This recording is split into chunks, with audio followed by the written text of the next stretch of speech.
The East Anglian Air Ambulance operates across Norfolk, Suffolk and Cambridgeshire, serving a combined population of 2.5 million people. Between them, 4 pilots, 15 paramedics and 4 volunteer doctors man the air ambulance 365 days of the year.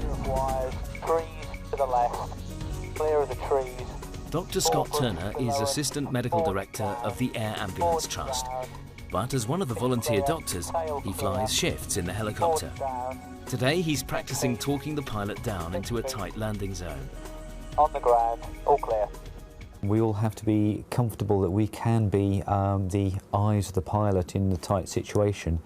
Because we've changed aircraft, I had to go through a simulated enclosed landing to ensure that we're a safe working member of the crew. This is Scott's first time in the new aircraft, commissioned in April 2006. His first call on this bank holiday weekend is to a remote location on the North Norfolk coast. Cream yellow, I don't know whether that's it.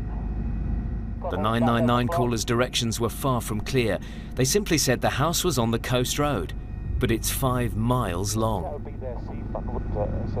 The pilot, Captain Ray Turner, takes the decision to lightly touch down on the marsh and ask passers-by for directions. Once we'd the quick recce of the area, it was boggy, so I couldn't actually put the aircraft fully down. So what I actually did was put it onto the boggy ground, held it on the controls and allowed the paramedic to deploy from the aircraft. It's here, is it? Scott and paramedic Rod Wells discover they're just yards from the address they're looking for. They leave Ray to find a safer and more accessible resting place for the helicopter. Knowing that I couldn't close down in that position, I then moved forward to a firmer ground and easily accessible for the paramedics to get if we had to carry the patient with the stretcher. I needed a decent location, which was firm ground and also access. Ray is well used to landing in tricky situations. Before this, he had 20 years flying helicopters in the army. My skills from the military have enhanced that role because I can get myself into and out of tight situations and landing areas. Scott and Rod have gone to the home of an elderly man who'd fallen over in his kitchen and was found slumped on the floor by his carer. We're just doing observations on him at the moment, and we'd be more than happy to leave him at home with phoning up social services and hopefully getting him full-time care. That's what he needs, full-time care more than anything else. The air ambulance can be scrambled for any 999 emergency calls, but this case isn't too serious. We were tasked up there because it was a difficult location and to assess his injuries. What would have been very helpful, I think, for us today would have been a member of the public who knew that we were coming to have been outside, making some sort of indication from the ground as to where we were needed.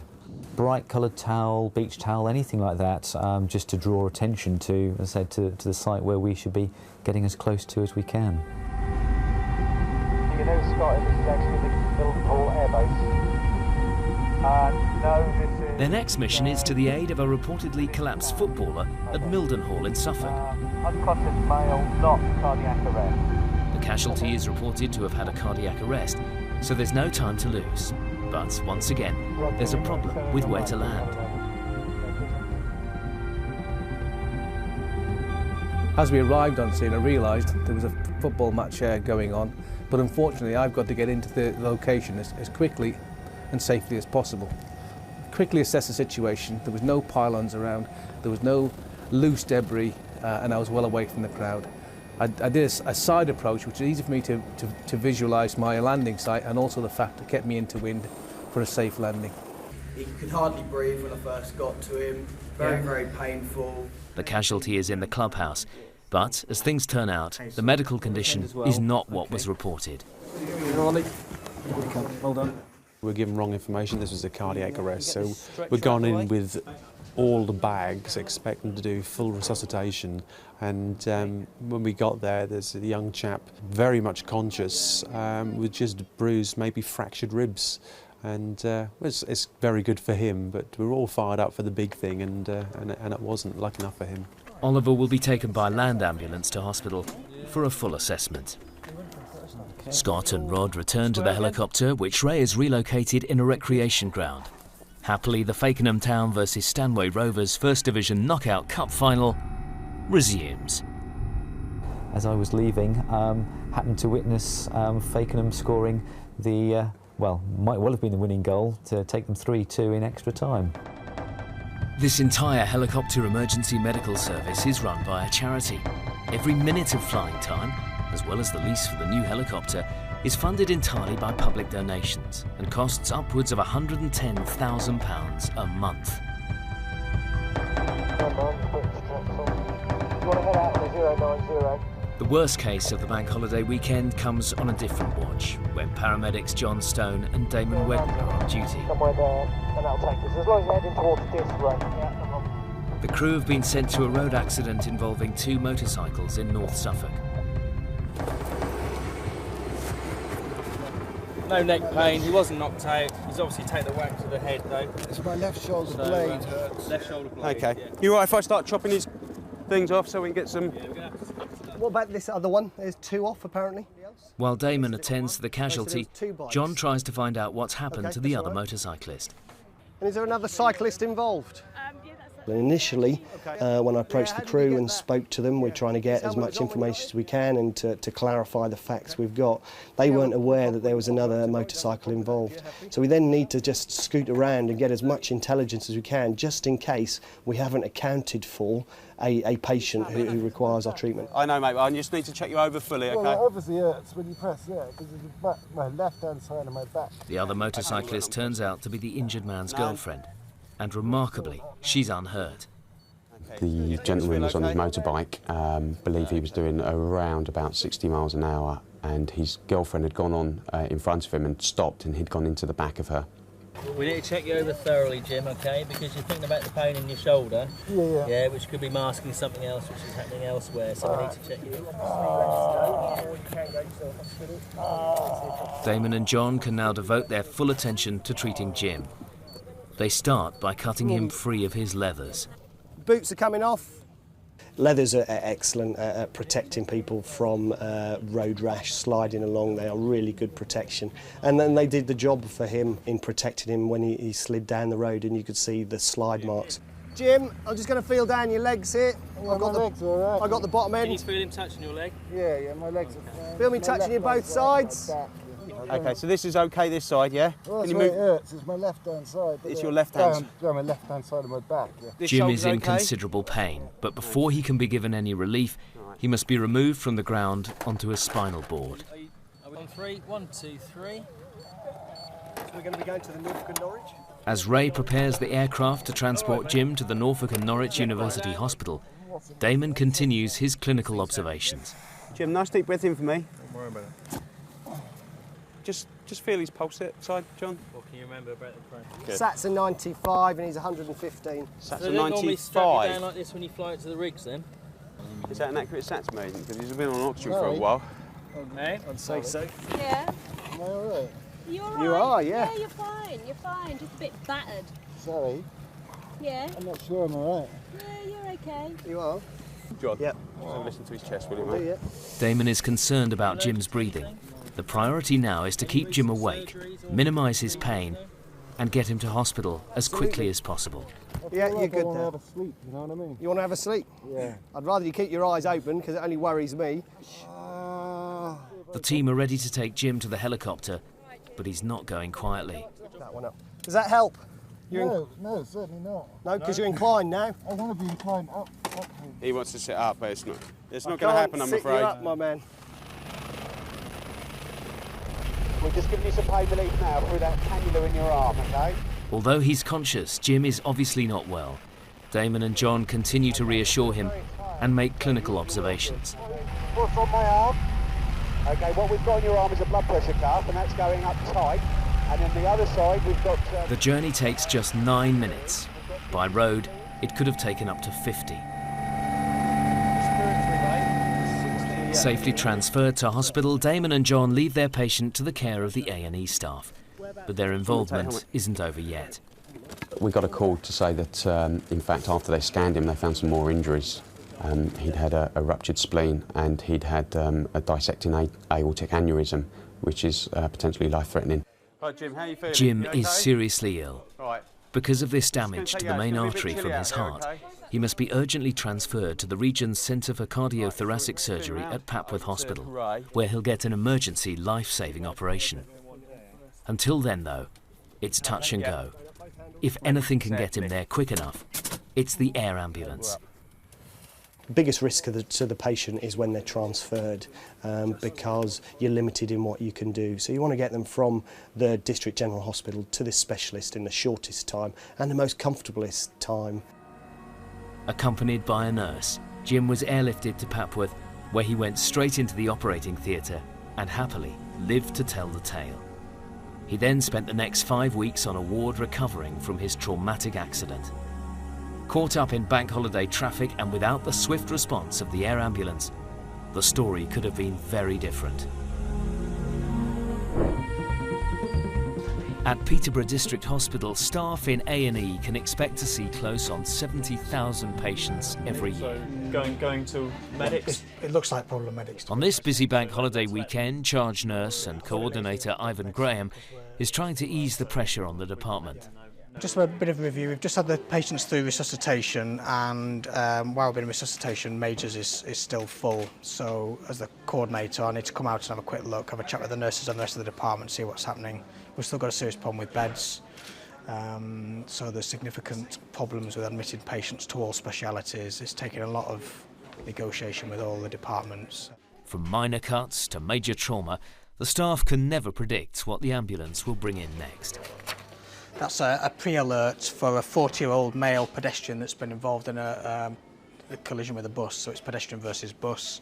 I don't want to activate a full trauma team because from the handover I've received so far, it doesn't sound like we need to activate a trauma team. If when the patient arrives I need to activate a trauma team, that can be activated within seconds. 1, 2, 3, slide. Fine. Good. What happened? Right. When we arrived, the gent was laying on his back with a pool of blood under his head. Right. The consultant leading the assessment is military clinician Lieutenant Colonel Rob Russell. How are you feeling? Well, you've got obviously pain to the back of your head. Any pain anywhere else? No. Okay. Any pain in your chest here? That's good. Remarkably, Paul has been conscious throughout his ordeal. Okay.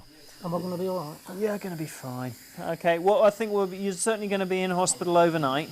We need to go over you top to toe. Yeah, sure. And especially make sure there's nothing wrong with your neck and back. Once we're sure of that, we'll be able to get you to sit up and things. Right. Paul's chest is clear and his breathing seems fine. Now it's time to remove the board and examine his spine for injuries. Ready, steady, roll. Okay, what I'm going to do now is just feel down your back. Yeah. Make sure it's not so. Any pain there? No. Peterborough is a Ministry of Defence hospital unit.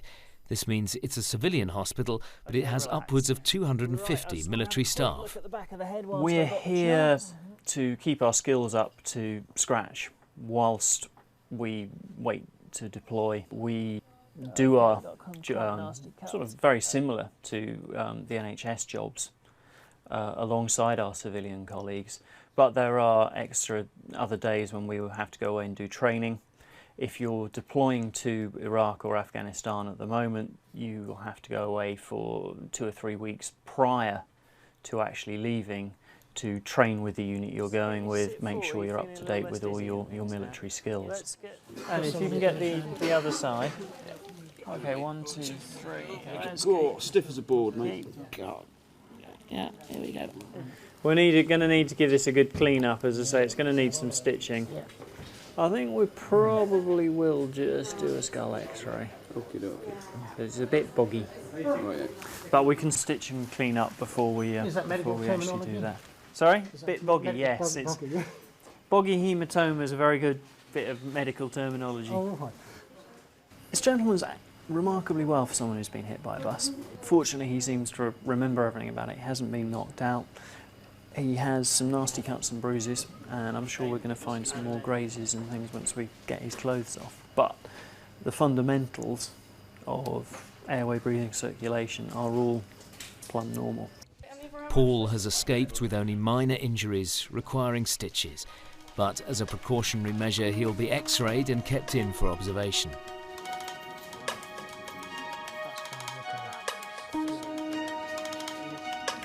Pop on to number 5, please, at the end. And then, Back in A&E, a woman who's fallen downstairs arrives by ambulance. ready, steady, slide. Lovely. How are we feeling? We can get you back on your back. That way. Story? She's fallen from stairs at home, from the top to the bottom of the stairs. Right, You're going to be sick again. You're going to be sick again? Okay, I'm roll. She's going to be sick again. Due to the nature of her fall, the ambulance crew put Wendy on a board and her neck in a collar to protect her spine and guard against worsening any damage. How are you doing? Not very good. Not very good. Okay. What was our next plan is to get you off this hard board.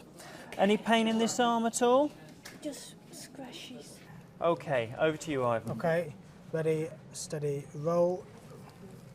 Initially coming in, she's obviously very frightened. It's important to try and reassure patients because often the incident is scary enough as it is. Then they have an ambulance crew turn up and they end up on a hard board with a hard collar on, and so one of the first things we need to do is establish a quick rapport with the patient, try and put the patient at ease and explain to the patient straight away what we're going to do so they feel a lot more comfortable. I know you haven't got any pain in your neck, but we have to take the neck very seriously.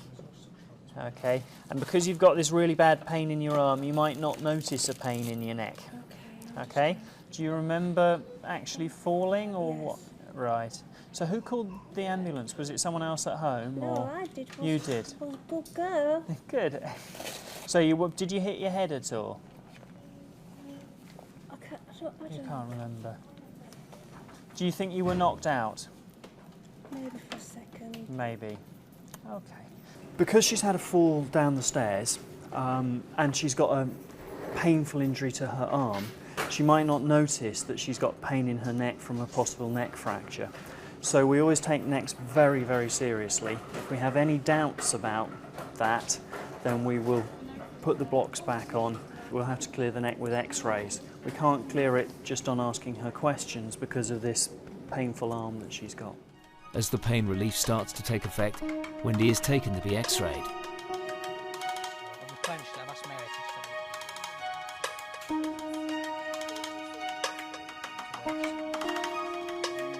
Back in the resuscitation unit, the team prepare for their next patient.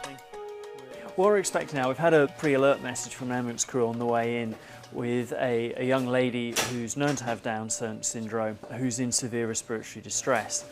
So what we need to do now is get ready for this, prepare the room, check our equipment, make sure that we have sort of the team members all briefed and ready to go. There's such a woman at about Right. 60. Did you have to assist ventilation at all? It was. Okay, we've got sinus tachycardia on the ECG. Yes. I just want to get Mum in because Mum's important here. The best thing we can do for her is have you in here to reassure her. So. Actually, it's worked, isn't it? Yeah. Rachel, I'm just going to hold your wrist. Okay, darling. To help him plan a course of action, Colonel Russell first needs to find out about Rachel's medical history. Which team was she under? I can't remember. You can't remember. But it was the adults. I started to panic. Don't worry. Okay, darling, okay. You're all right. Fortunately, Colonel Russell is able to speak to Rachel's doctor directly. Seems to be recovering from it.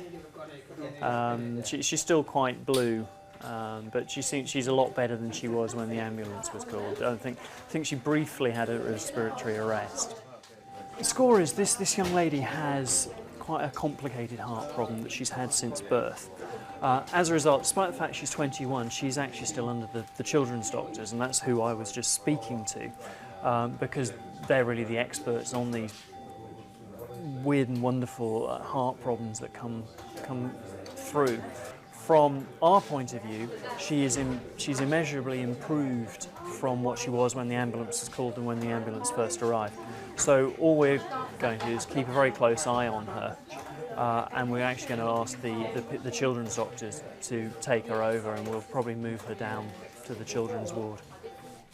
X-rays now show that Wendy, who fell down the stairs, has fractured her arm in 2 places, so charge nurse Joseph Cato is preparing to set her arm in plaster. Away from your chest. Go slow, Brian. Yeah, we'll go slow as possible. Squeeze the elbow.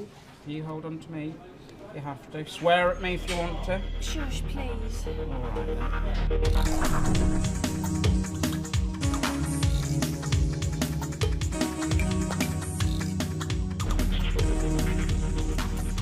How does that feel? Wendy was kept in for observation and discharged the next morning. Her plaster was removed after 6 weeks. After having the wound on his head stitched, X-rays revealed that Paul had a broken finger. This was put in a splint and he was allowed home. Rachel was transferred to the Specialist Heart Hospital in London, where she was given a life-saving operation. She's now recovering well. It's been a testing day for the patients and their families. But for Charge Nurse Ivan Graham and Colonel Rob Russell, it's been business as usual. The thing that I like about emergency medicine is the variety. Another satisfying aspect of the job is making a difference to patients, but also making a difference to the department. Pulling the doctors and nurses together as a team.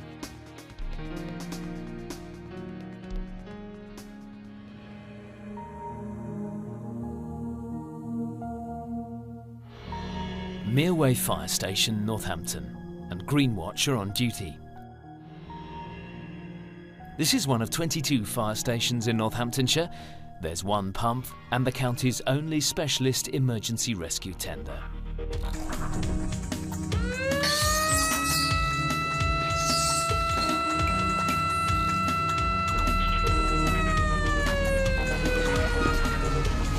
As the alarm sounds for the first emergency call-out of the shift, Watch Manager Ken Brand mans the pump. 102 mobile to M1 motorway, grass fire between junction 15, Newport Pagnell, North. I've been in the fire service 30 years. I left school and joined the Army, the Royal Artillery, at 17 and did just over 6 years. When I left the Army, I joined the fire service, which is what I'd always wanted to do. Southbound on the M1, they can see the incident, but first they need to get onto the northbound carriageway. Who's in charge? Station manager, how is it? Yeah. We've got 2 big cattle feeders underneath. Yeah. We've put one out already, we're moving back this way, just need your water really, okay? Yeah, okay, we'll transfer that. We found out that there was actually a tunnel underneath the M1 where a farmer actually has some cribs that he puts hay and straw in to feed his animals, and it was this feed that had caught fire. It was creating a lot of smoke and causing some confusion and some danger on top of the motorway. One of the problems we have with fires next to the motorway is the smoke spreading across from whatever fire it is and causing a hazard by obscuring the vision of drivers. Getting down the motorway embankment is something of a scramble, but with the hose reel hanging over the bridge parapet, the fire is soon under control. Connecting tanks with the other fire engine, Mereway's pump provides the much-needed water. This is 1,800 litres we'll transfer across. If they require any more, we could always go down, fill up from a fire hydrant or from a lake or a river and bring the water back to them. That's what we call ferrying water. The next job is to find the nearest hydrant and replenish the empty water tank. Back at the fire station, the crew of the emergency rescue tender are practicing their skills. Sheldon Fenning has been in the fire service for 20 years. The emergency tender's a specialist vehicle, and it differs because it doesn't carry water. It's a rescue vehicle. So anything that involves rescue, car crashes, planes, cows, humanitarian services. The HIAB is the crane on the back of the vehicle. It allows us to lift cars, lift horses or cows out of ditches, and it's a very good tool. It has a 2-ton winch on it, so we can put equipment over bridges. So if we've got an incident on the railway, we've got a railway trolley where we can lower down onto the track and push equipment up the line. The pump has barely got back to Mereway before the next emergency call-out. Okay, we're going to an area of Northampton called Dustin, where there was until recently a large ball bearing factory called British Timken, an international company. Right, I can see the smoke from here. Change of location, it could be Limehurst Square. Is there a Tesco quick shop there now? Yes. Yeah, well, it could be near there by the church and the Tesco's. They're getting multiple calls for this, and none of them are that certain about its location, so we're talking somewhere in a quarter-of-a-mile radius at the moment of where the original one came from. But thankfully there's lots of smoke there, so we'll follow that. That's always a good indicator of a fire. It turns out that the site of the British Timken factory is now under development for housing. It's an area of several hectares, surrounded by security fencing. The fire appears to be somewhere inside. Hold on, this could get a bit rough. The only option is to take the fire engine off-road. Fire engines aren't really made to go off-road. They're quite heavy, they're low slung in certain places, and they have big water tanks on them with slopping around all over the place. So we have to be very careful where we take them. Thankfully it's dry. In wet weather that would have got bogged down and we would have been recovered. We probably wouldn't have taken that route at all. But it's not unusual to take some time to actually locate a fire and get as close to it as we can. That was unusual today because of the size of the place. But there are other fires we go to where we can see it, we just don't know how to get to it. So we go round and round until we find it. I want to stop it coming in further this way. Bring it further up, hose reel through here and get beaters as well. It turns out that the fire is at what used to be a beautiful bowling green, attached to the factory's social club. Leading with the hose reel is crew manager Sean O'Neill. Even though we'd made quite an effort to get as close as we could, you know, across that dirt track, we still weren't that close, so we decided to use a hose reel because it was spread over quite a large area, so we needed to move about quite a bit. If we'd have had to augment the supply, say from a hydrant, obviously for George, who was a pump operator, that may have become a problem because he would have had to go to the street, which would have meant going over the fence somehow. So if he'd have had to get extra water, we would have had to go to the street nearby and perhaps cut through the fence or even go over the top of it. Exactly how a bowling green pavilion and the surrounding grass spontaneously combust is difficult to explain, but Ken has his suspicions. It could be children playing about, or it could be anybody playing around, but in this weather it could also be maybe magnification of the sun's rays through glass. There's plenty of glass and bottles laying around, so I couldn't really say to be certain. My instinct would go with my first impression. With the fire out, the team start packing up, but back at the fire station, the crew of the emergency tender have had a 999 call to go to a road accident. It goes immediately to all accidents where people are reported trapped. It's considered better to get there and not be needed, rather than set off afterwards when it may be too late.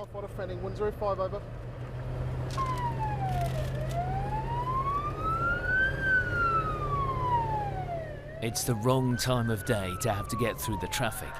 This makes it all the more challenging for driver Mark Notley.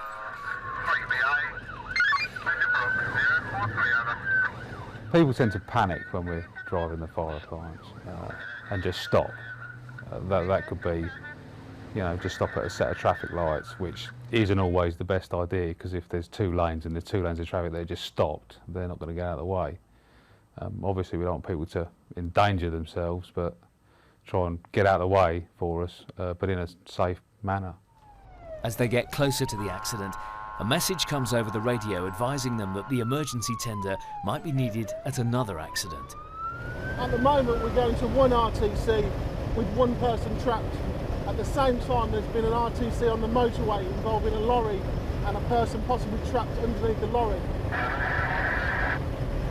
If we get to the first one and they get them out, we may still get a detour to the other RTC. They arrive to find that the casualty has been successfully cut free, and their injuries are now being treated by paramedics from the air ambulance. It's now going to be a quick turnaround and a high-speed drive to the M1. The incident on the motorway is more serious than the one we've just been to. They could manage with the resources they've got at that RTC, so we've been redeployed to the motorway. So we're going against the flow of traffic we just came from to go to another incident. Hopefully it's not too serious and we'll get there and do some good. The emergency tender covers the whole county. A fire appliance can get to an emergency within 5 or 10 minutes, based in the whole of the county. If you're riding the emergency tender, it could possibly take you an hour and a quarter to get to the furthest points of our county. Sometimes the rescue has been successful prior to you getting there. So sometimes you'll drive for 50 minutes and then they'll say 105, which is our call sign, you are no longer required. At that point, we turn round, drive back to the station. As they approach the M1 slip road, the call to stand down does indeed come through, and they return to station.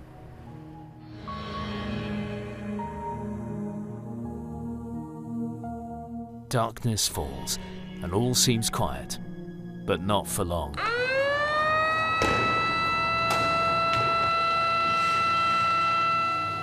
This time it's the pump which turns out. We're going to a retirement residential home. It's in the town centre. So the town centre pump will be there first. Again, we're backing them up. There's no immediate sign of smoke or fire, but the risk to life with so many elderly residents, many of whom will be asleep and unaware of what's going on, means that Ken and the watch manager of the other pump must urgently get to the root of the problem. Okay, no fire. Marvellous. Let's go. Eventually, a fault is traced to an unoccupied room and the alarm can be silenced. They give us a code. With everything in the building as it should be, Greenwatch returned to base. Over the years, you know, I've been to quite a few incidents, a lot of road traffic collisions, because obviously this station's got the emergency tender. And I've always found that aspect of the job quite rewarding, you know, and that does give you a large degree of satisfaction that you've made a difference to somebody. I do get a lot out of it. It's the only job I've ever wanted to do. My father was a fireman. I wanted to be a fireman. Every time he brought his bike at home and the smell of smoke on it, and I couldn't wait to become a firefighter. And when I did get in, I was quite happy to stay here for the rest of my life.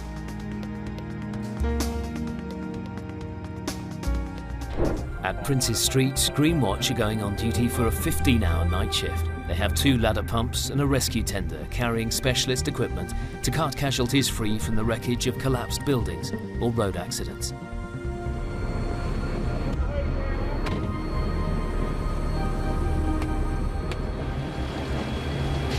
Watch manager Dave Edwards, a former paratrooper who now has 14 years' experience in the fire service, has decided to mount an exercise to free a trapped casualty from an upturned car.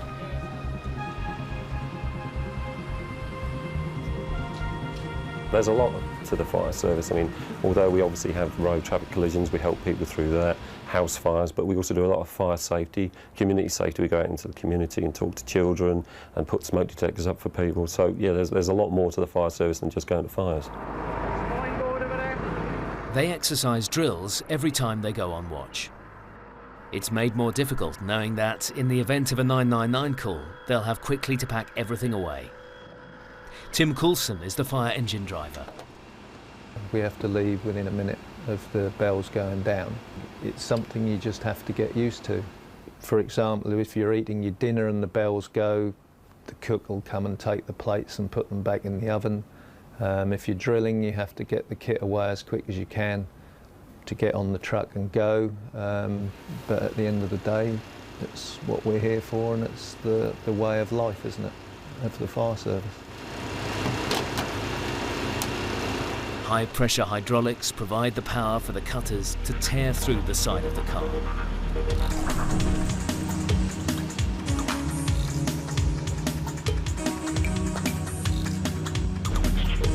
Finally, the dummy casualty can safely be extracted from the wreckage. Greenwatch have done this many times, but little could they know. Before the night is out, they'll be doing it again, for real. With the kit stowed and the appliances at the ready, Greenwatch have returned to the mess room for a cup of tea, only to get their first call of the evening.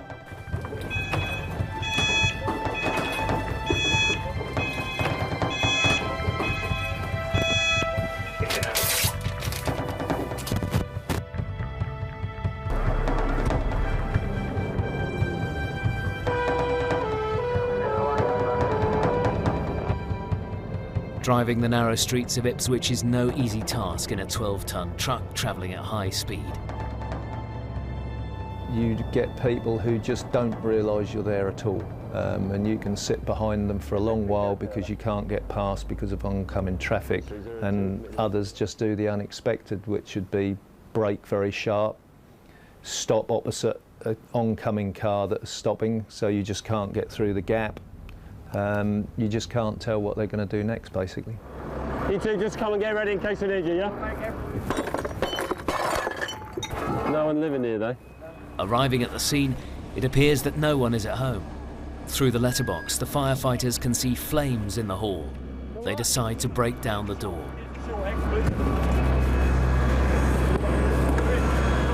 While the house seems empty, only a full search by firefighters in breathing apparatus will confirm that there's really no one there.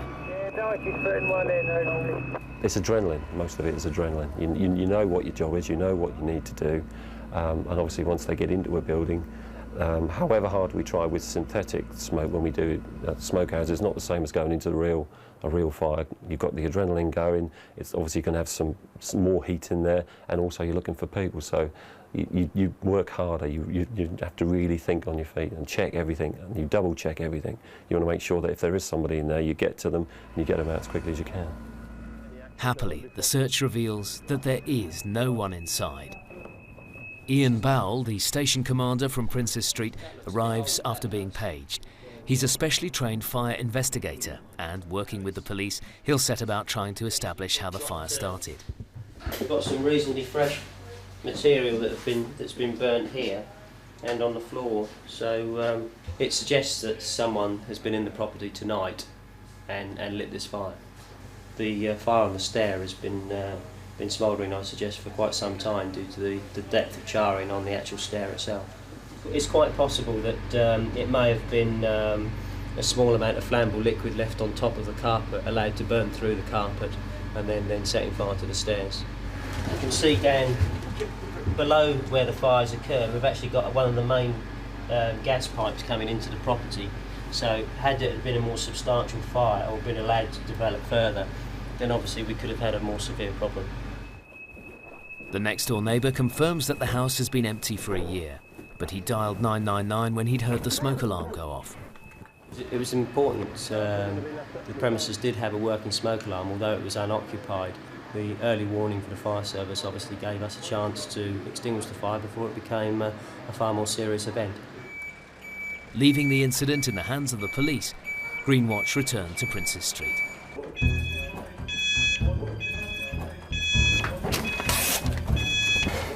Road traffic collision, Vauxhall Stadium. Mobilised with headquarters 01 and 02. For this next call-out, the incident commander is leading firefighter Darren Cooper. When the tip sheet comes up itself and you see on there it's road traffic collision, that it automatically starts you rolling through the process of the Suffolk Fire Service Fireground operational procedures straight away. En route to the incident is obviously the welfare of the crew, making sure we as the crew get there safely with the driver. Obviously we're going through a lot of traffic at that time of night and nighttime driving, and also once we get there as well, making sure that we can deal with the incident safely to make sure the casualty comes out of that incident as quickly and as safely as possible. We'll get the other side of them then. Vauxhall Stadium is Ipswich's popular stock car racing track. For this particular rescue, there's going to be a large audience. What we've got is a stock car, and the poor bloke was trying to get out of it. Several other appliances are already there, along with paramedics and an ambulance. Princes Street have been called because of their specialist rescue equipment. What they want is to take the passenger side door off. Yeah. Because he's lying prostrate across. Yeah. And a spine board underneath him. So if we take the side off and snip the A, B and C, what, just flip the roof out the way as well, bring it out this way? He's laying across, he's been hit from this side and he's laying that way. When we turn up and work with Sub-Officer Thompson, who's the headquarters officer in charge, obviously we then go through our risk assessment together. He can inform me of what is actually taking place, the condition of the casualty and any surrounding hazards, and then we work together. And how it worked tonight is that he took one side of the car, our crew took the other side, and we both knew where we were going to get that casualty out in that respect. I want the socket set off, I want them bolts underneath that securing frame, I want them removed so the roof will just come off. It appears that a driver had pulled over during a race, only to be shunted at full speed from behind. He's now trapped in the bottom of his car. With the neck. So you're spine boarding out, yeah? We'll spine board out. His injuries tonight were obviously suspected spinal injuries from the impact itself, from the mechanisms of impact. They were very concerned about his legs as well. When we got there, one of the first questions with any casualty is if they're time critical.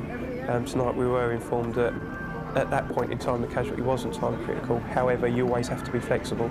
So between me and Pete, we obviously had not just plan A, but there was also plan B, C, D and E, just in case things did have to change for the worse of the casualty, and we had to extricate the casualty a bit quicker.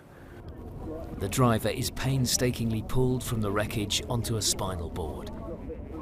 As things turned out, his injuries weren't too serious, and he was back racing at this same stadium 2 weeks later. I'm going to struggle then.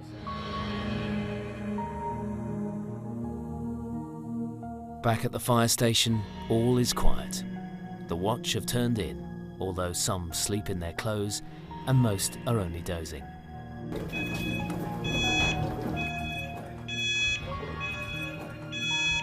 This time it's a car fire.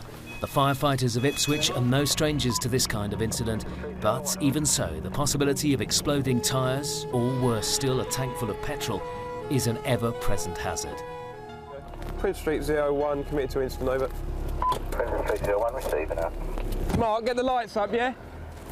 At the end of the day, it's a measured risk. The officer in charge has been trained to assess the situation and do a tactical risk assessment. Pop the window, that's going well inside, Pete, so once you pop that window, just use the hose reel, yeah?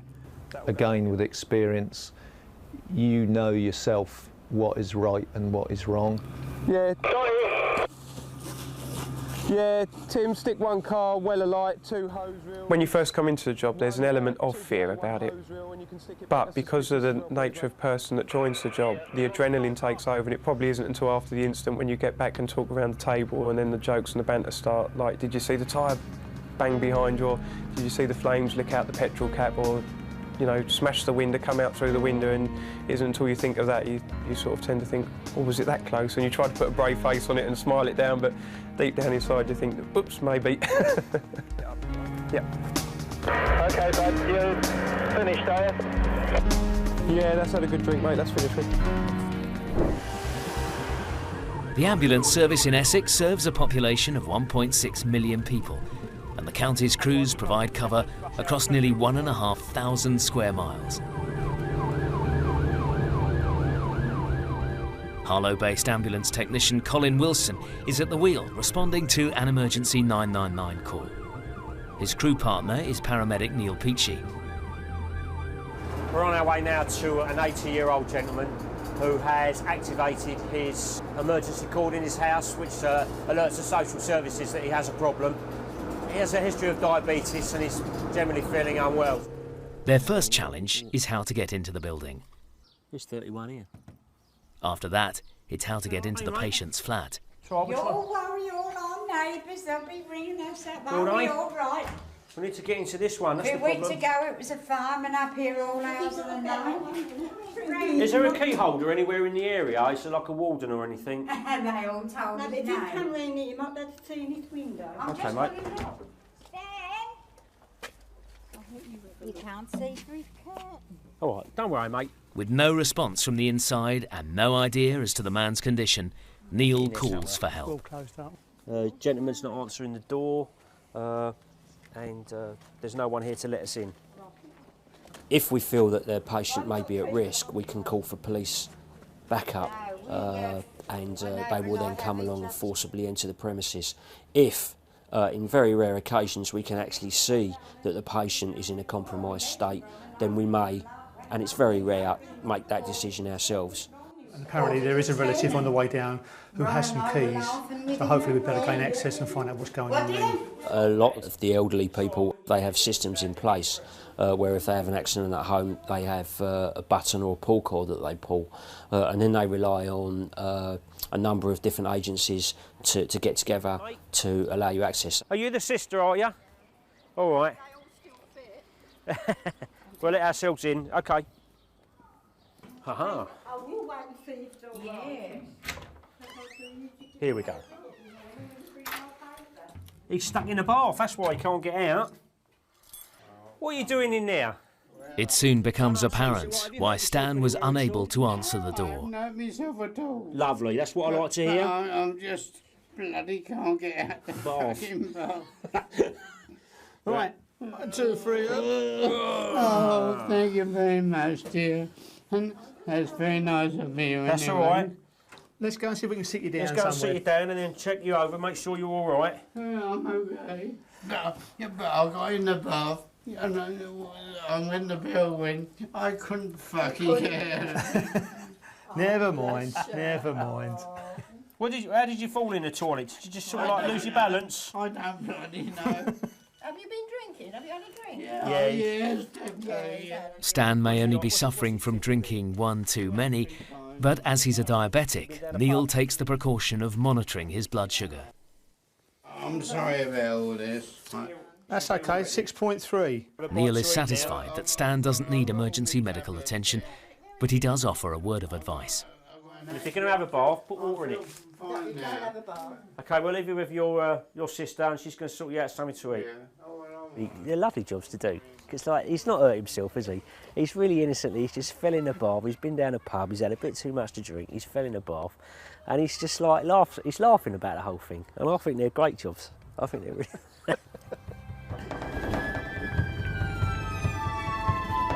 Their next 999 emergency call is to another elderly patient. Getting there quickly is paramount, particularly if you're the waiting patient, but blue light runs can be fraught and demand every ounce of concentration from Colin. There's always an adrenaline rush when you're driving. You have to watch what everybody else is doing, and you have to drive for them as well as yourself. People stop in front of you, pull up sharp. You get other people that sort of stop opposite each other, and you've got to try and squeeze through the gap in the middle. It can be hair-raising at times, and it's one error of judgment, and you've pranged it. Well, have you fell out of the bed, or have you just tripped over onto the floor? I fell out the bed. Right, okay.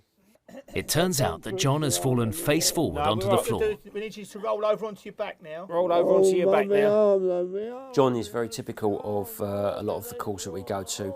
He's elderly, he's unable to cope on his own, he's taken a fall, and because of his medical condition, he's not allowed to get onto his own 2 feet on his own.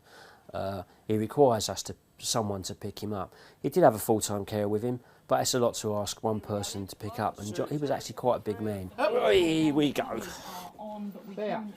Fantastic. Right, we need to make sure, because you're not sitting. You're very precarious, aren't you? You're sitting quite precariously on that bed there. Yeah, that's our word of the day. We'll try and squeeze that. You're not sitting up, you silly arse. I don't believe it, honestly. God blimey. We'll try and squeeze that word in on the paperwork somewhere. Yeah. Those calls are like an assist and assessment type call. We've assisted him to his feet, we've assessed him, he has no injuries, he's in full-time care, he doesn't want to go to hospital, I'm happy with that, so we're quite happy to leave him.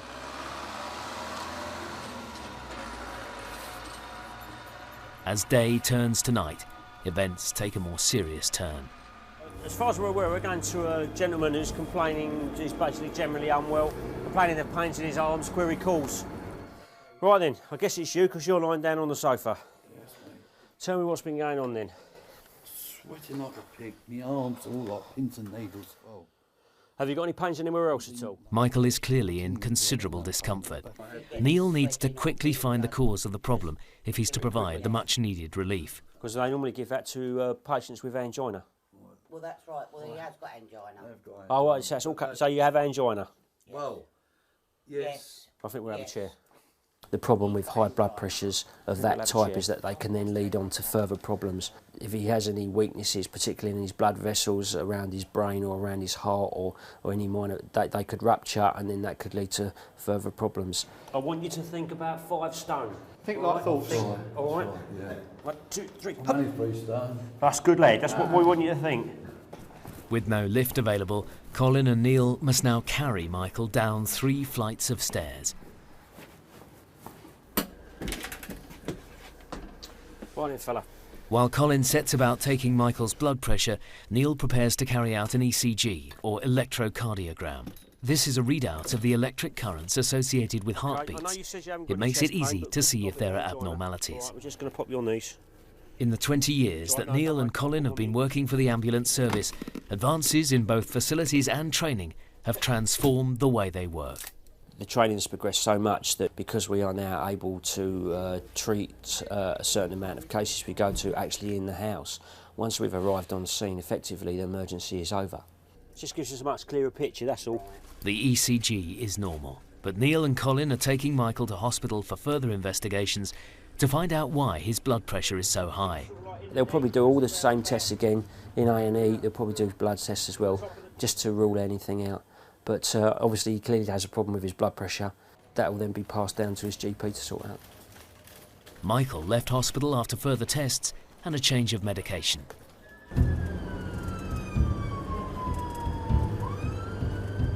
It's now late into the evening, and the next 999 emergency call is to a crime scene. Yeah, we're going to an assault outside of someone's house, local. Don't quite know what it is yet, but we've just arrived, so. Did anyone see what happened at all? Residents in a quiet suburb have been woken by the violent sounds of an assault. He's beating him up. Okay. Bottle. All right, mate, it's the ambulance. How you feeling? All right. Need you to keep nice and still for me. Lying there in the dark, it's hard to tell just how seriously Rob is injured. From what they were telling us, he'd been hit round the head with a glass bottle. Well, I mean, that's a very heavy object and can cause quite significant damage. He'd also been kicked and stamped whilst he'd been lying on the floor. All right, here. He's got what appears to be a laceration down on his right-hand side of his head. The head contains one of the most important organs in the body, which is the brain. And you don't know what's going on, you don't know what any underlying damage is as the injury fractured his skull. 2, 3. It's a matter of just getting him into hospital as quick as you can, where they can scan him and make sure that he's fine. Just going to take your blood pressure off. The increase in this type of assault, where knives or broken bottles have been used, has forced the ambulance service in Essex to rethink staff safety and issue stab vests like those worn by the police. Yeah, I think he might have fractured his jaw. Normally we would have backup from the police, and the police would go in first to give us that element of protection. But if we do get caught in circumstances where we are on our own, we now at least have an element of protection.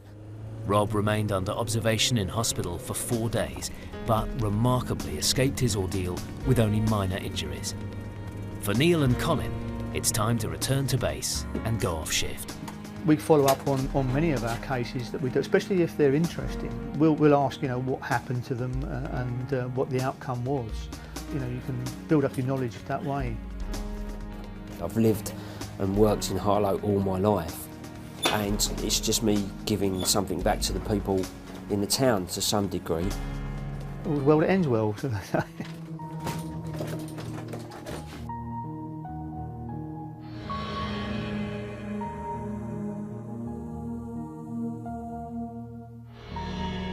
Luton Fire Station and White Watch parade prior to going on duty.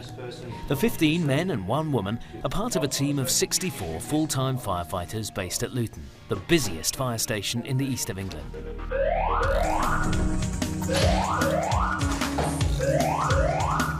The familiar wailing of the alarm hastens White Watch to man the pump.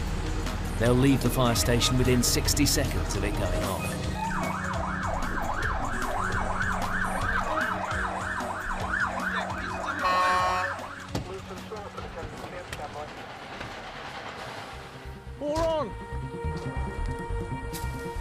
Somebody's set fire to a heap of rubbish and discarded building materials on a derelict site.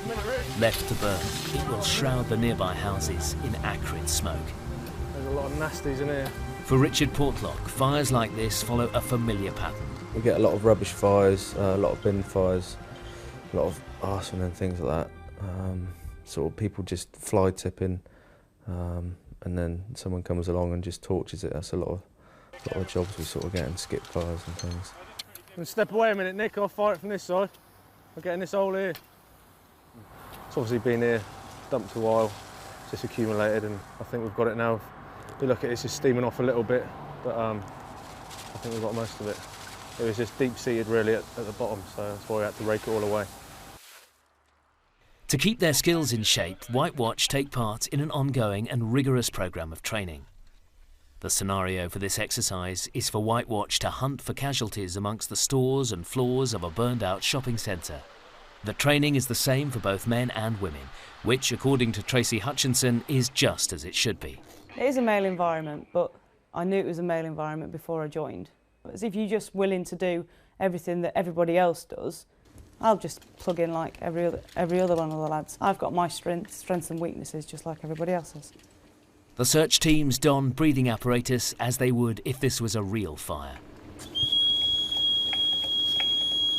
In addition to breathing apparatus, or BA, filters are attached to each face mask to simulate severely reduced visibility due to smoke.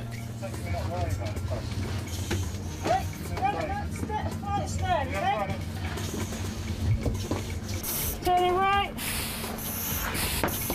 Tracy and her colleague Andy must tread carefully through what for them are blurred, dingy passages and rooms. Okay. The rope is used as a guideline to show the team the way out on their return journey. Yep. I've got a little boxes and stuff on the right hand side. Team 2 will be led by Richard Portlock. Your tallies to check your air. Brogan. Yeah. Equipment checked, Richard and his colleague Rudy are now ready to enter the building. Rude stairs here. I'm going to click you. I'm going to click you and check the stairs, okay? Go up on the hammer here. Okay, stairs clear. They use a technique known as the BA shuffle. It means that, all the time, they're feeling with their arms and legs for obstacles and hazards. If, for real, they were in dense black smoke, they'd be less likely to injure themselves or miss finding a casualty.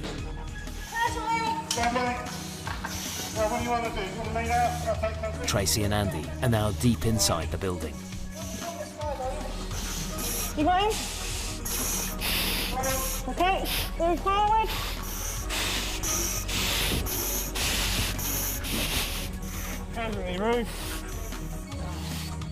Exertion at this level is physically and mentally punishing. When we're wearing BA is you get very hot wearing all the PPE. Obviously if you go into a fire situation, every part of you is covered from your head with a helmet on, you've got flashing gloves on, so you get really hot, but all the BA drills and the training we do sort of prepares you for that. And then working hard, you're obviously going to breathe more and get hotter, and then if you find a casualty, you've got to pull them out. It's going to be even more hard work. Casualty! You coming? Tracy and Andy are also feeling the effects of the heat. It's very warm, but the main problem we had, because it's like such a wide open space, is a lack of tie-off points for the actual guideline. So the guideline was running free quite a fair bit, so anyone who's going to follow it at a later date might struggle because it might not be as tight, so it might get caught up on stuff. But that was our main problem that we came across. But otherwise, because there wasn't a lot of things in there, landmarking's a little bit difficult, but as the casualty was near a landmark, it was a bit of a bonus. Now the exercise is over, Tracy would ideally like a shower back at the fire station. But with the requirement to turn out in full kit within 60 seconds of the alarm going off, she's not going to make that mistake. I have been caught once, but it was for a lift stuck, so it wasn't really an emergency. And I came out all soaking wet and had to throw my gear on. It was absolutely terrible. It was a real cold day as well. I was freezing on the way to the shout. It's not unusual for drills to be interrupted by emergency calls, but on this occasion, they've completed the drill when the next call comes in. First indications suggest it's a fire, which might have been started deliberately. It's a car, innit? Smells like it. In fact, it's a bonfire. It's just the smell of burning plastic which makes it smell like a car.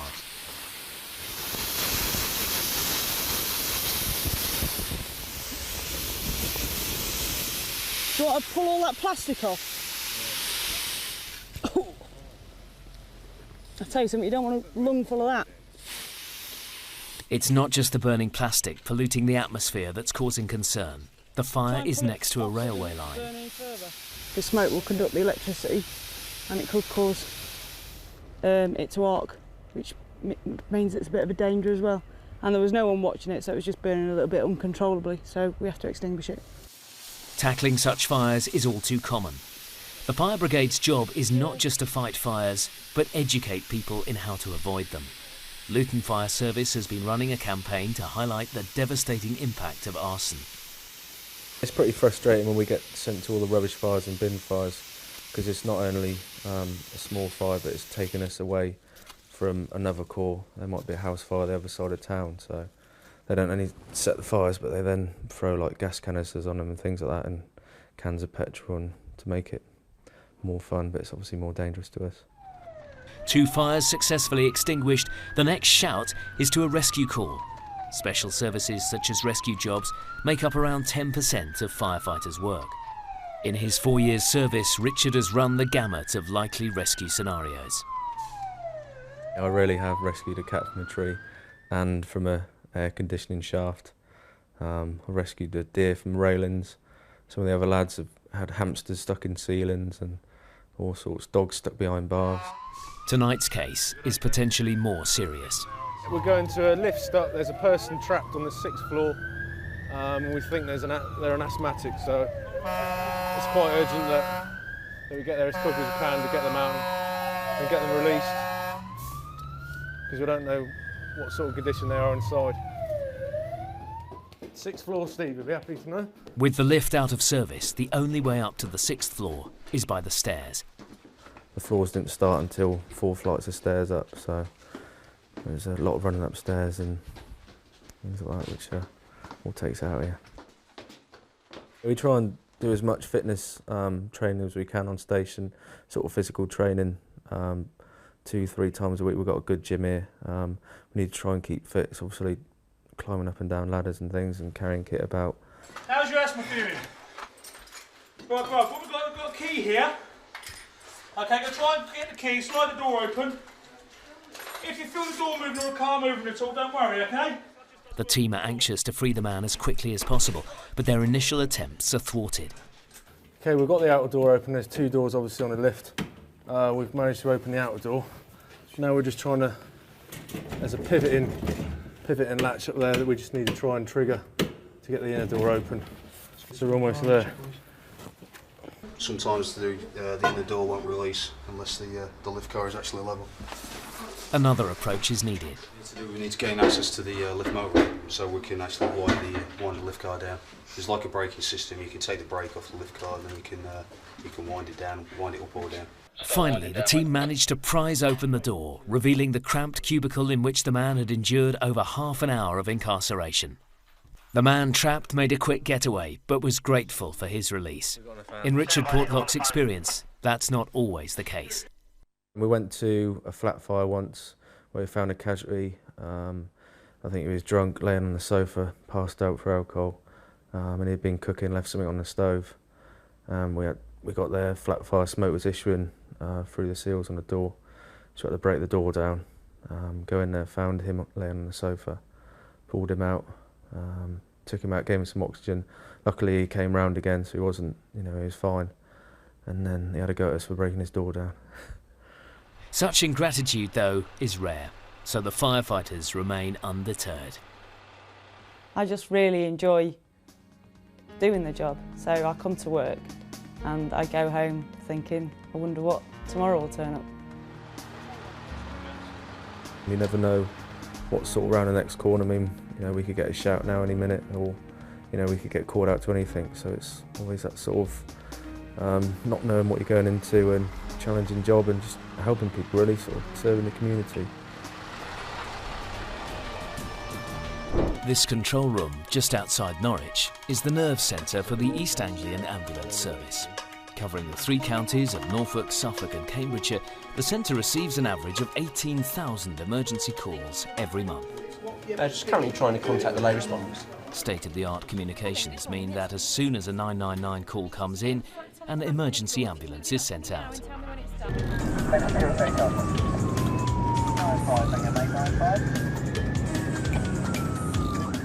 Ambulance technician Jean Reynolds has just received a Category A red call.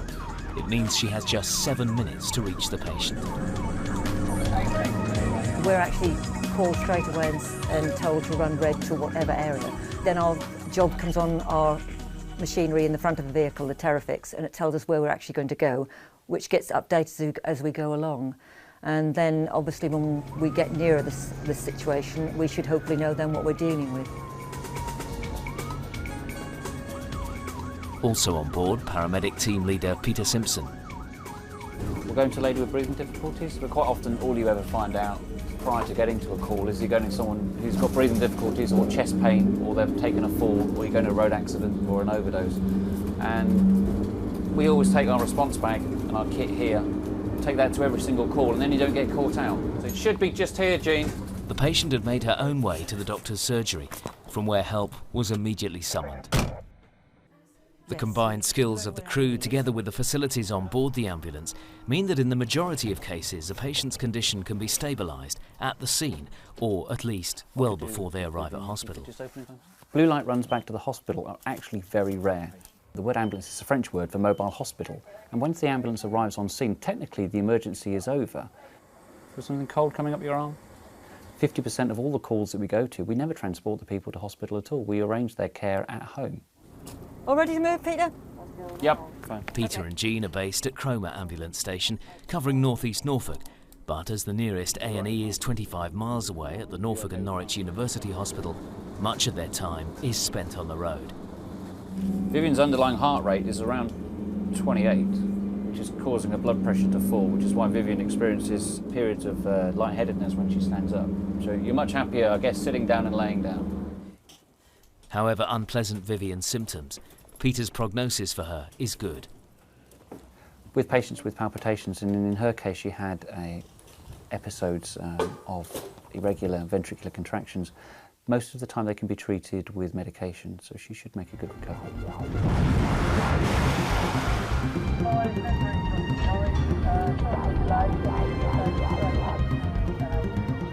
The next call is to another patient struggling to breathe.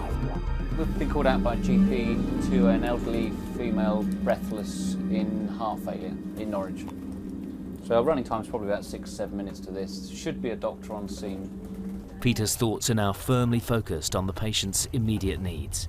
I need to get feedback from control. I need to know, if it's possible, the age of the patients. I'm also thinking about how far we are to hospital and what treatments are going to be relevant to the patient. Hello, ambulance. Now, the oxygen's just going to help you breathing. I just need to have a little listen to your chest. Yes. Are you being treated for a chest infection at the moment? No. Okay.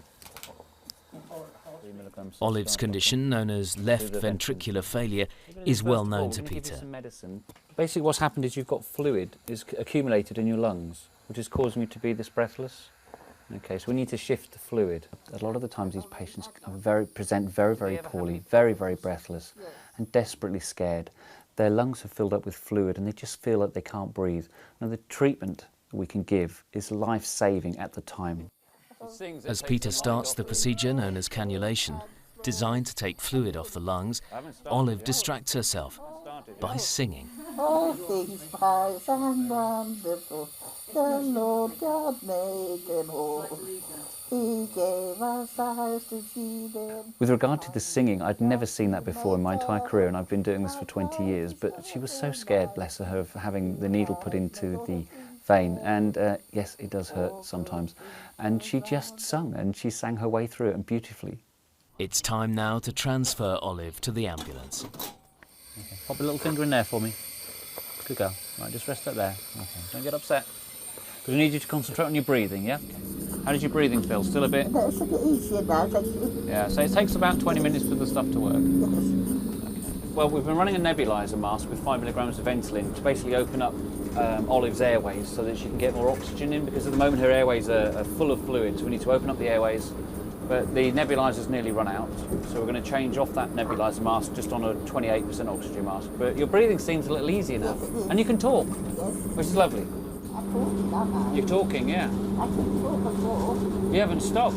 Oh, we're nearly there. We are nearly there. Oh my goodness, I can't go. I don't want to go. I don't want to go. Now, the worst thing that can happen here, yeah, is that you get upset. Thanks to the actions of the paramedics, Olive was breathing normally, and despite her anxiety, she spent only a few days in hospital before returning home.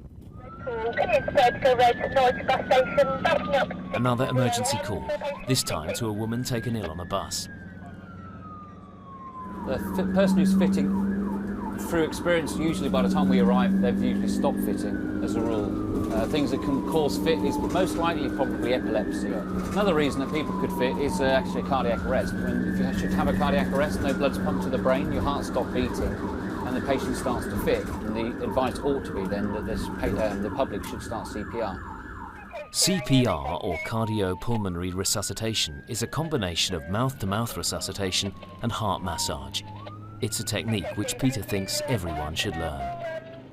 Back in October 2003, I went to a gentleman who'd suffered a cardiac arrest outside of a school. Now, he was the 10th patient I'd been to that month who had actually died from cardiac arrest. The difference for this gentleman was he had died in front of 200 lifesavers. The children who came out of school didn't know how to do CPR. And I just found that absolutely shocking, that the children had learned all these things in school, but not how to save somebody's life. And that really stuck with me, to the point where I did a lot of research, raised a lot of money, and went to America. And in America, we found in Seattle that 43% of people suffering from a cardiac arrest survive. Yeah, we are. Because in Seattle, they teach the school children, have been teaching school children for 30 years, how to do basic life support. Our survival rate in England from cardiac arrest is 2%, where in Seattle it's 43%. That's a monumental difference. Inspired by what he'd seen in Seattle, Peter, together with Jean, set up Heart Start. It is our goal to make sure that every child in our county, Norfolk, receives basic life support training. It's a 10-year programme. It's going to take 10 years to get every child taught, but that's my ultimate goal, my 10-year goal at the moment. You've not hurt yourself. But there's no need for CPR on this occasion. The patient had suffered an epileptic seizure. All her vital signs and all her obs are normal, so my paramedic colleague on the bike is going to give her another once over just to check again that she's okay, and then she's going to make her way home.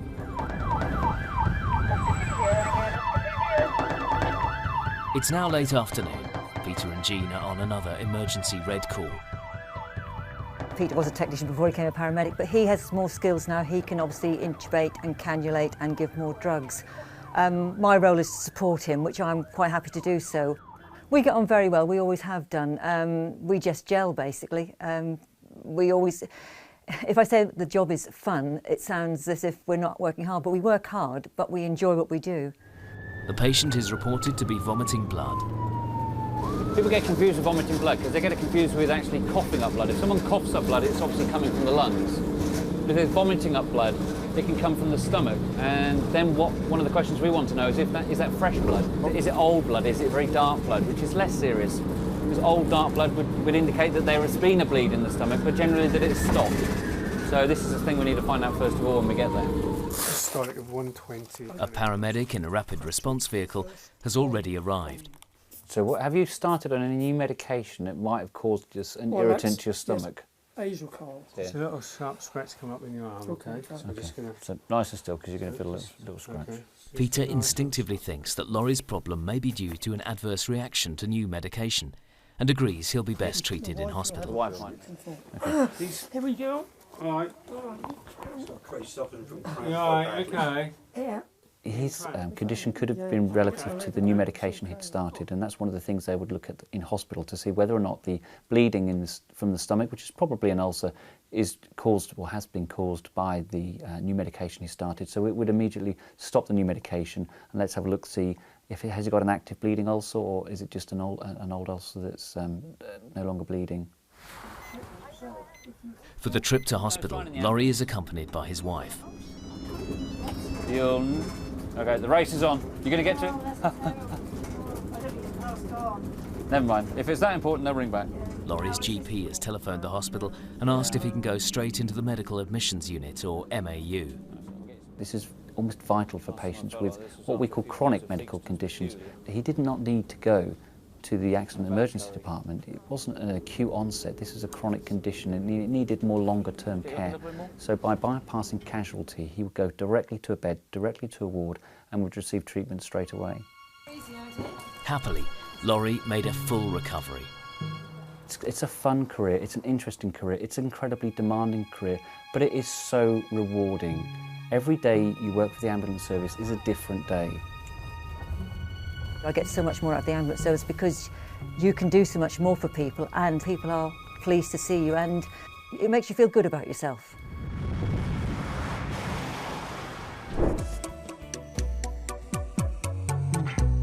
Sprowston Fire Station is one of 2 full-time stations serving the city of Norwich.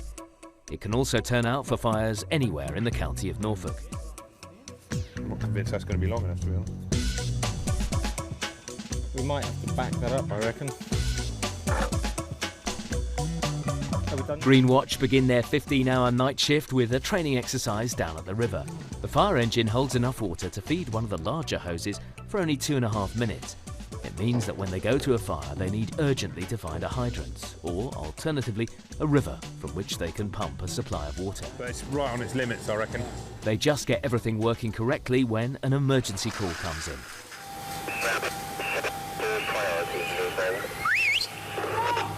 There's no time to pack away the equipment, so Green Watch's sub-officer decides to leave it behind, with one firefighter as a minder.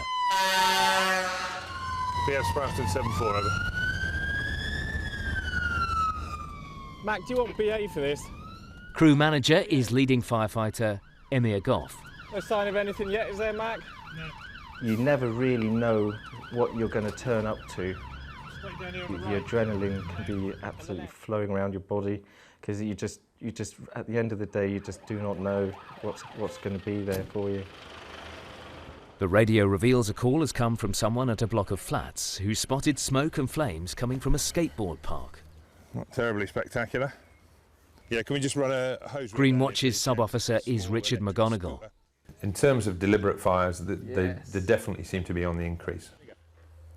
The perpetrators of this kind of vandalism probably see there being very little harm in it. The problem comes is that with vehicle fires, for example, they do pose a problem for us. We're the ones who have to come and put it out. Inform police, vehicle believed stolen, over. I'll tell you what though, Gav, you saved the front wheel. I think so, yeah. Yeah, new tyre, that'd be right as rain. With the fire out, Green Watch returned to Sprowston. The pump's internal water tank has to be refilled, ready for the next incident.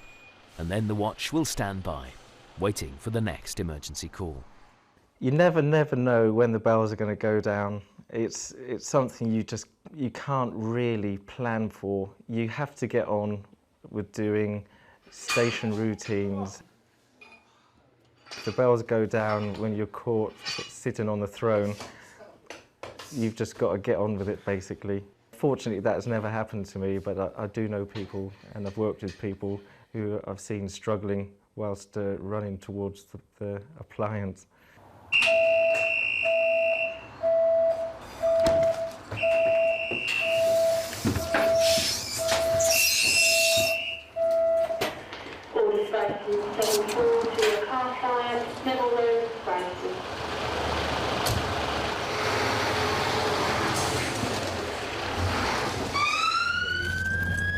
Working on a fire station and being part of a watch is you are basically operating as a family. Mac, what we got? As a watch, we eat together, we go through tough times together, depending on what we go to, and we basically risk our lives together as well. Put an informative back for me and ask attend to the key holder, please. The fire turns out to be an electrical fire in a neon sign, but spreading to the roof of the building. I think we can pulse that. The hidden hazard is that signs like this can use 1,000 volts of electricity. So the firefighters can only use very short, expertly aimed bursts of water to contain the fire until the mains power is broken. What we do have is access to a switch which will allow us to isolate the power to that before we can deal with it. Having said that, if the switch is not always available or the urgency is there, only a skilled operator would attempt to put out a fire in live electrical equipment, and it's not something I would recommend for the novice. Mac, we've just knocked the fireman's switch off, all right? We get a ladder off, Gav, get up there and have a look, please. Right, one more, that'll do you. The problem we obviously have is some kind of electrical fault in the signage at the top of the building here.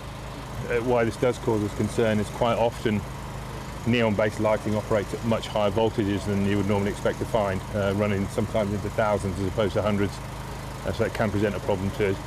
What we're actually doing now is just making sure that there isn't any transmission of heat from where the original problem was into the roof of the building itself.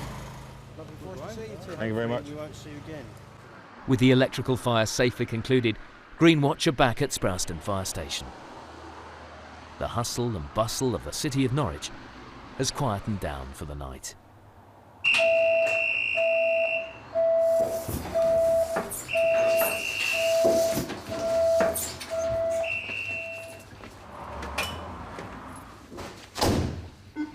All aboard. It is a report of smoke issuing from a building. Just getting my BA set ready. As there's smoke issuing from a building, you can never really guarantee that there's not going to be anyone in there. So we're just getting ready, and hopefully that'll save time when we get there. It's extremely stressful, you know, when the public are running one way and you have been trained to go in completely the opposite direction to where they're running. You know, they're running for a reason and you're well aware of that reason, and that means there's an element of danger that they're getting away from, which you are actually running too. Smoke. Start up, please. Yeah, get 45 straight away, please. Go past it. Please, past 74 of it. Yeah, start it up, mate. Move back, please. Move back, please. You! Is there anyone inside? Nobody inside? Okay, mate. Gav, water on! Look! We're just going to go around the side of the house and have a look, all right? 360. As far as we know, there's no one inside. There's no one, right? Yeah, as soon as Norris get here, we'll get hydrant set in. Right. Do you want us to go in with a hose reel? Yeah, check it out. Just be very careful, please. Right. Incident Commander Richard McGonigal sends in the BA team to make absolutely certain there's no one inside. That's on the ground floor! Tim, need a hydrant, double quick, please. Ladies, back, please. Back. Keep going through, guys. If you turn out to a person's reported incident and it's confirmed there's somebody in there, the adrenaline is instantaneously rushing around your body. Yeah, you are scared, you know, you hope, everybody hopes that you don't actually find somebody, because there's nothing worse than reaching out and actually grabbing hold of a body, if you like. Jim here is The search and rescue, which we're all, you know, highly trained to do. You do it methodically and safely, so if you do come across somebody, you get them out as quick as you can as well. You know, you can't afford to get lost within a burning building. All right. Hang on, hang on.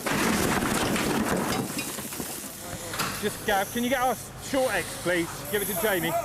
We are here to save life at the end of the day, and that is what we will do. As soon as you've done as much as you can, Dale, can you withdraw so we can start hitting the bits and pieces from outside, please? Happily, there's no one inside, and the incident is now fully under control. What's happening now, crews are making sure that the fire is completely out. They'll be checking for hot spots in the roof void and also in other compartments within the building, because we don't want to be recalled back to this particular incident. The fire was knocked down pretty quickly, and it appears that the next door sort of semi-detached bungalow is sort of relatively unaffected, but I can't confirm that at this point. As soon as it's safe to do so, the thermal imaging camera goes in to check for hotspots. The thermal image camera will create a picture based on the temperature that it's looking at. Obviously that way we can identify anywhere that's unusually hotter than somewhere else. As we come inside, it would appear to be, ironically enough, a dysfunctional smoke alarm on the ceiling. It's very difficult to say whether that would have raised the alarm in that position anyway, given that the fire actually started above it. The chances are that the occupier would have noticed first. We can see now where a lot of the roofing material has come down,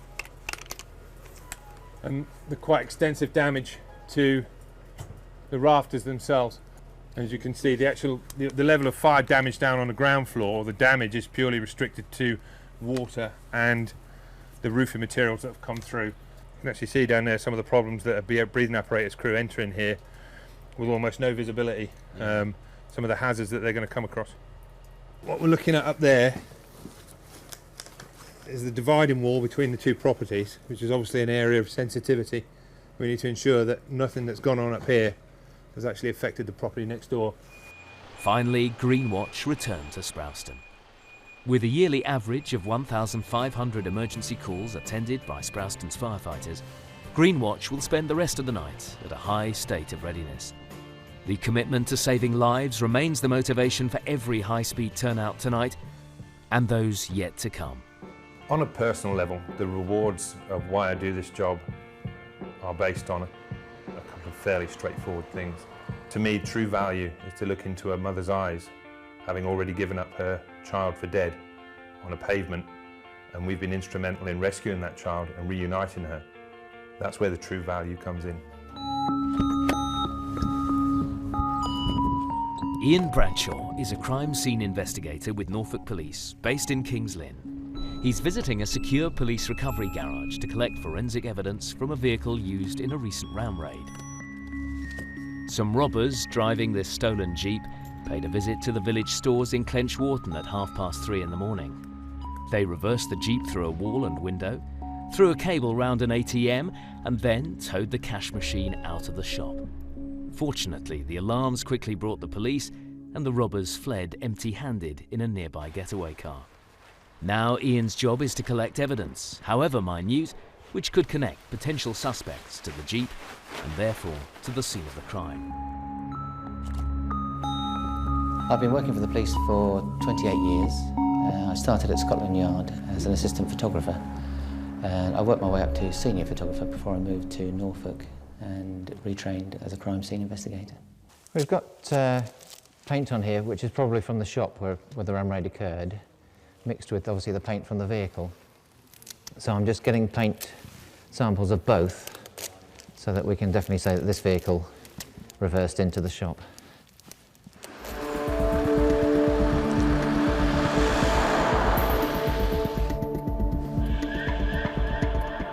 Across the county, David Moore is a crime scene investigator in Norwich. He's had a call to an address in a city suburb where thieves have stolen a motorbike from a garage. Hi, Dave Moore from CSI. You've had a burglary, I understand. We usually find with garages of this sort that the locks are unfortunately quite easy to manipulate. The first thing that we look for are the obvious visual signs of forced entry.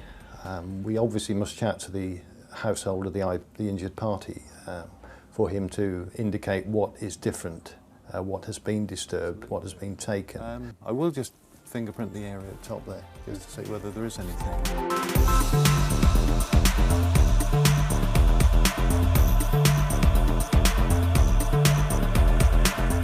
The door has been opened by an offender putting a screwdriver probably in there to push the lock down. Once the lock is clear of the catch, then obviously the door will open.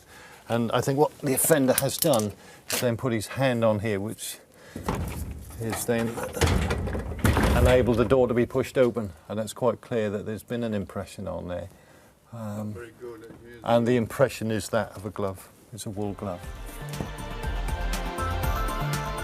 Once we have developed the impression to a visual state, we capture it in one of two ways. We either capture it by photography, it's probably the primary capture method, or we are able to physically lift it using a tape, an adhesive tape, placing it on a plastic sheet. It's then available for inspection. Collected evidence such as fingerprints or DNA can be analysed in forensic laboratories using techniques at the cutting edge of science. But the tools of a crime scene investigator's trade, whilst sophisticated, come in a handy suitcase. This is a standard sort of kit that would be carried by any CSI into a scene. It's got the basics you need for any crime scene. The first thing you do at any scene is a good visual search, and this is a good light source for doing a visual search. Fingerprints, we've got a variety of brushes for fingerprints. Used with several different powders. We've got a white powder, black powder, aluminium and a magnetic powder. And depending on the surface you decide which powder is going to best enhance the fingerprints that you find. Scissors, scalpel and even the trusty old magnifying glass as used by Sherlock Holmes. From small-time burglars to serial killers, Ian has seen them all. When I was in the Metropolitan Police, I had a few more high-profile cases than I've had here. The most notorious that most people would know about would be Dennis Nielsen, who allegedly murdered 16 people. He dismembered their bodies, and some he burnt and others he tried to flush down the lavatory. When I arrived, I was just asked to photograph every room as it was, which I did. This is a photograph of the bathroom, and it later transpired there was a pair of legs in the bathroom under a piece of furniture here.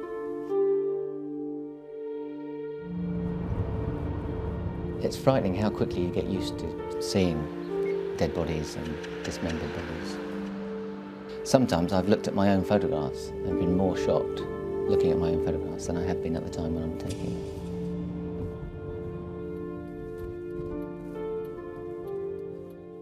In Norwich, David Moore has been called to a school where it seems a group of people have broken in and left behind a trail of mindless vandalism and mayhem. They've been in here. I think all crime scenes, in view of the fact that we attend everything from a criminal damage through to a murder, the basic process of the evidence that we're looking for is fundamentally the same. But clearly there is a difference between criminal damage and murder.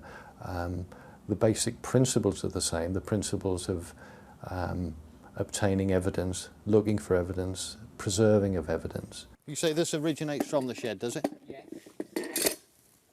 David collects a clock, empty paint bottles, a roll of paper labels, a broken sign and a plastic bag. They've handled that? Yeah. All to be examined for fingerprints. In West Norfolk, Ian Bradshaw's next call is to a community hall where the caretaker has reported a break-in. And it was smashed, but we've just now discovered another window smashed around the other side. Sometime overnight, someone's broken into the Youth and Community Centre and taken cash from the filing cabinet. This is a different sort of powder that I'm using. We've got a variety of powders we use on different surfaces. This one is a magnetic powder. Deposits carbon onto the mark. And you can see those woolen glove marks just a bit clearer there. As I said, they are exit marks.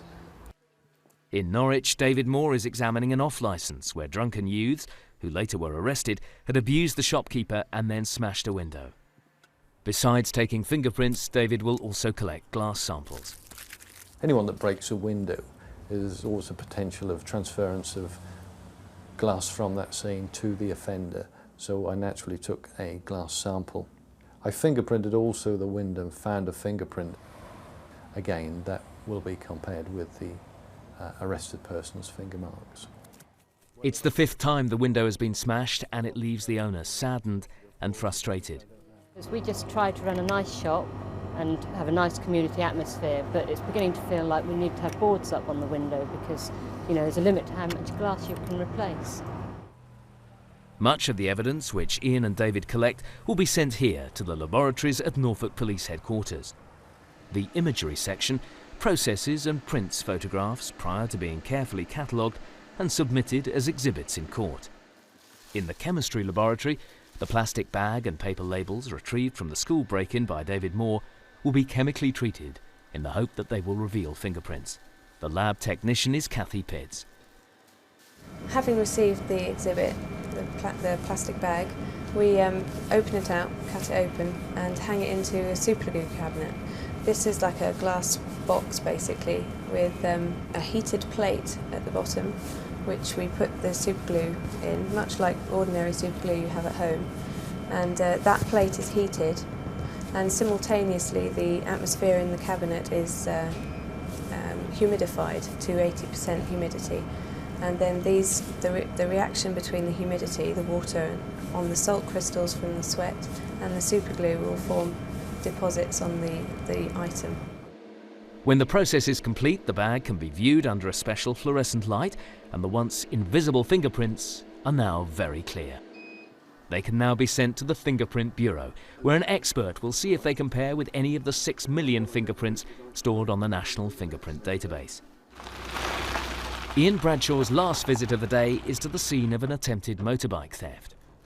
The thing I enjoy most about the job is the variety. You never know from one day to the next what you're going to be dealing with.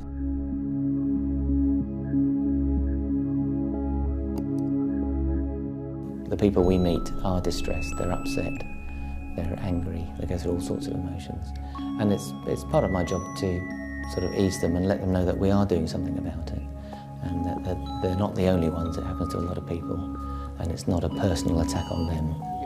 It's one of many crimes.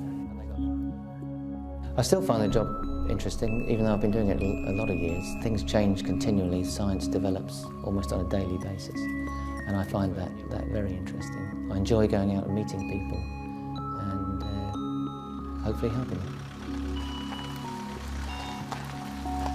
I think if you were to ask any CSI, the reason we do the job is to achieve results, and of course I still, even at the stage I'm working at, still get quite excited in getting something which I know is going to identify a person responsible for a crime.